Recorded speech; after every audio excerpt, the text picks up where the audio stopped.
Founding a settlement. The world of the settlers is founded both on stone and on wood, but we'll get to that presently. Welcome to the first tutorial. Please note that the tutorial shows processes in an accelerated form, not in real time. Every settlement is centered around the headquarters. All production, storage, and military buildings must be connected to the headquarters by roads. Now you're going to learn how to build the basic resource buildings: a woodcutter's hut, a sawmill, a forester's hut, and a quarry. For an overview of available construction sites, click the button Toggle Construction View On/Off to view the construction map. Once you've selected a construction site by clicking on the construction map, the Building Selection menu appears.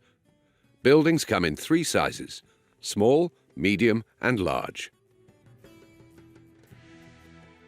The woodcutter's hut is always the first building you'll need. Click on the woodcutter's hut now with the left mouse button to select it.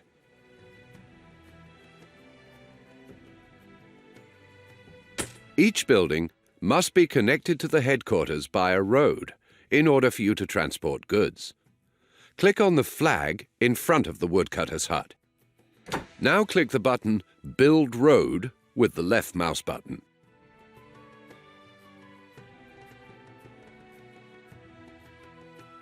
Select the flag in front of the headquarters to specify the end of the road and complete road construction.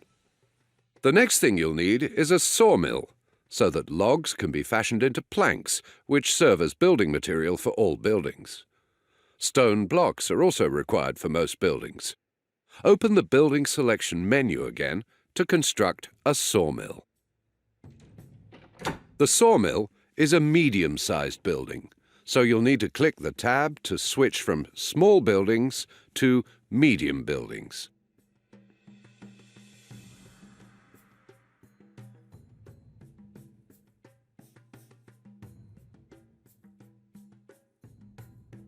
Now select the sawmill. This is automatically connected to the existing road system, as the construction site is directly above the road.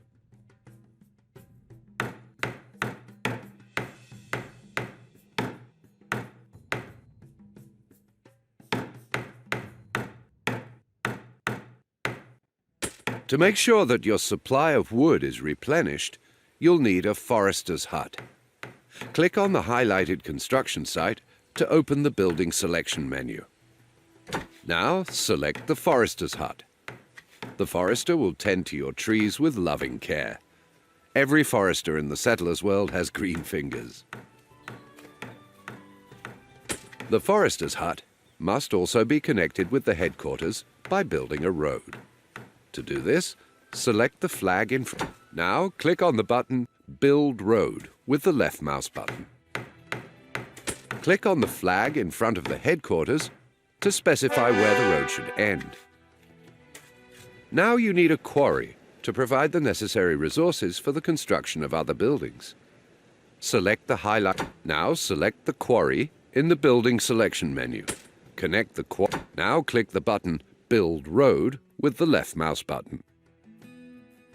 Select the end of the road. The road to the quarry is quite long, and transporting the stone would be too much for a single carrier. To add a new section to the road by erecting an additional flag, now click the button. When you've completed your construction projects, close the construction map by clicking the button Toggle Construction View On/Off.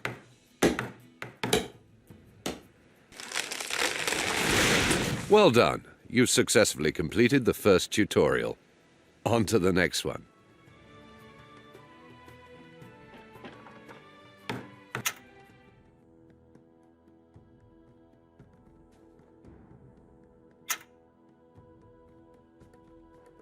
Mineral resources and processing. To operate mines, and this only applies to mines, you'll need a stable food supply. The more varied the food, the harder the miners will work. One food supplier is the baker, who bakes bread using water from the well, and flour made from grain grown on the farm, which is then ground in the mill. These buildings should lie in close proximity to each other and not be too far away from the mines. Other food suppliers are the fisherman and the hunter, who can supply fish and ham on short notice. Geologists will supply you with information about mineral resources by putting up small signs at the discovered sites, telling you which mineral resources have been found. Click the highlighted mine symbol on the map with the left mouse button. Geologists can only be sent out to flags, so now select the flag in the building selection menu. Of course, this flag must also be connected by a road with the headquarters, otherwise the geologist can't find his way there. So now click the button, select the flag you've just... Click the button, Send Out Geologist. Iron and gold are only of any use to you if you have enough coal, because you need this to extract iron from iron ore in the iron smelting works, and later to make weapons in the smithy, and produce... Now select the coal mine from the menu with the left mouse button. Like all other buildings, mines must be... Click the button, Build Road. Select the highlighted flag. Now you're going to build an iron mine. Select the iron mine. Connect the iron mine. Click the button, Build. Select the... The next thing you need is an iron smelting works. In order to extract the iron from the iron smelting works is a medium... Now select the iron smelting works. Now you're going to build a smithy in order to make the extracted iron into swords and shields. The smithy is also a medium-sized build. Now select the smithy. Select the flag, click the button, select the... Excellent! You've successfully completed the second tutorial. On to the next.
Territorial expansion and troops.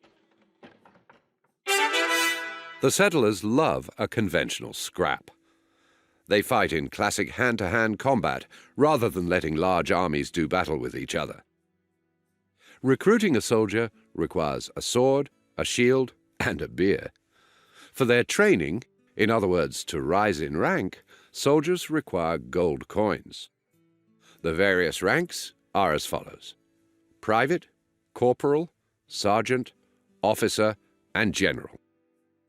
In this tutorial, you'll learn how to build a barracks, and thus expand your borders, how to build a catapult, and how to attack enemies. Open the Building Selection menu by clicking the highlighted Construct. Now select Barracks. This is the smallest of the 4 buildings: barracks, guardhouse, watchtower, and stronghold. Connect the barracks with... Click the button, Build. Select the end of... Now you need to build a catapult so that you can defend your settlement more effectively. The catapult is a medium-sized structure. So click the tab. Now select the catapult from the building list. Catapult. When your soldiers win a battle, they will automatically occupy the enemy building, thereby expanding your borders. Open the attack menu by clicking the enemy barracks with the... To give the signal to attack, click the attack button. Open the menu Global Economy Settings. Select the tab Default Military. The 3 slide bars at the top are used to define troop strength at long, short, and close range to enemy buildings. Directly below these, you can select whether your weaker or your stronger soldiers should defend first. The slide bar at the bottom is used to specify the number of soldiers you want to make available for an attack. Bravo! You've successfully completed the 3rd tutorial. On to the next.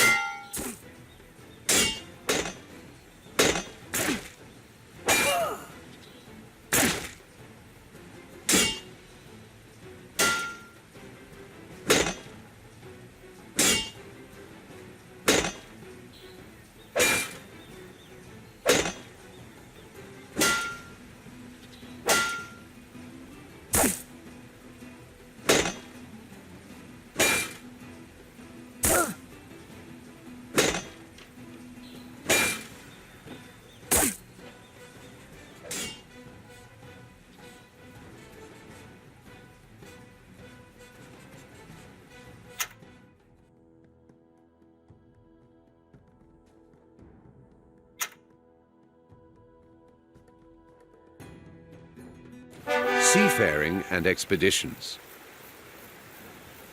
Sooner or later, you'll need a fleet in order to search for resources and explore new territories. Only by ship can your settlers travel a longer distance across water. To build ships, you need a shipyard, and to use ships you've built, you'll need a harbor on the waterfront. Harbors can only be built on construction sites marked with an anchor symbol.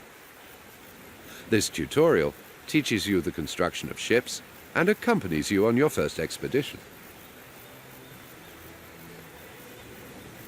A harbor and a shipyard have already been built for you. Select the shipyard now with the left mouse button. The shipyard builds boats by default. To produce ships, you must click the highlighted button to switch production from boats to ships. Close the shipyard menu afterwards by clicking the small cross in the upper right corner with the left mouse button. Now select the highlighted harbor to begin an expedition. Next, select the tab Expedition Management in the harbor menu. If you now click the button Prepare Expedition, the next ship built will be equipped for the expedition, for which 4 planks, 6 stone blocks, and a master builder are required at all times. Now please close the harbor menu by clicking the small cross in the upper right corner with the left mouse button. Please select the highlighted ship. Now you need only to set the ship's course by selecting the southwest compass point. The ship will automatically search for the next possible landing place in this direction. Once the ship has reached a landing place, select it to drop anchor. Select the button Build Harbor to the right of the compass in the ship menu. Now please close the ship menu by clicking the small cross in the upper right corner with the left mouse button. Very good. You've successfully completed all tutorials.